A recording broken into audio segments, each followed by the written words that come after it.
Hi guys, welcome back. I am Devyani Salunke and today I am going to start a new concept in science chapter periodic classifications of element, which is the Newland's law of octave. So let us start this concept.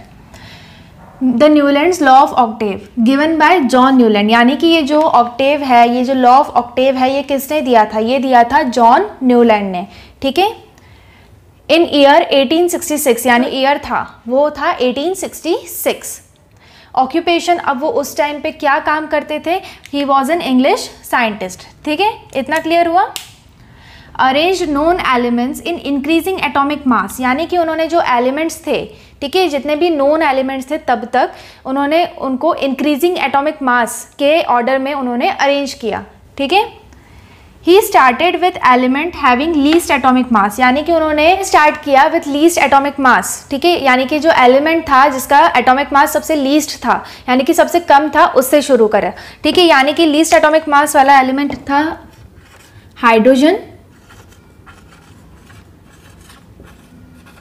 और जो highest था वो था thorium. Okay, और ये 56th element था. इतना clear हुआ.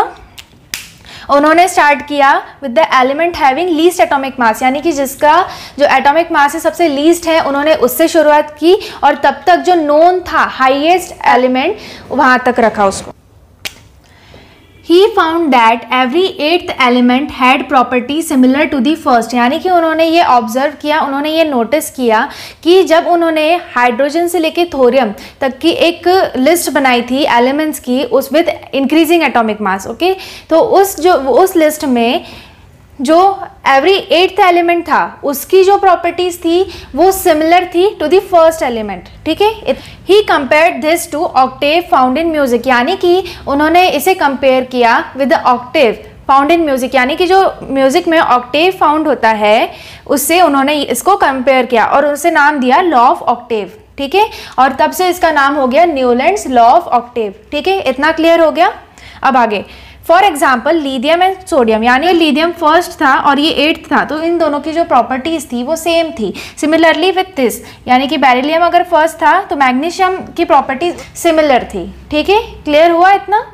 अब गाइज, जिस तरह से डोबेरेनर-स्ट्रेड में हमने कुछ लिमिटेशंस को पढ़ा था, वैसे ही जो न्यूलैंड्स ऑक्टेव लॉ है इसमें भी कुछ लिमिटेशंस थी. ठीक है, so let us see them. It was found that the law was applicable only up to calcium, यानी कि ये ऑब्जर्व किया गया उसके बाद में, लॉ के आने के बाद में, कि ये जो लॉ है ये सिर्फ कैल्शियम तक के जो एलिमेंट्स है वहीं तक एप्लीकेबल है.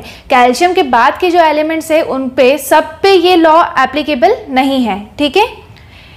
It was assumed by Newland that only 56 elements were there, यानी कि न्यूलैंड को ये लगता था कि सिर्फ 56 एलिमेंट्स ही रहेंगे हमेशा, यानी कि 56 एलिमेंट ही हमेशा नोन रहेंगे, उसके बाद कोई भी एलिमेंट की डिस्कवरी नहीं होगी. But it is a false, we know that. Okay guys, this is Newlands law of octave. I hope you like it. Thank you. Stay safe.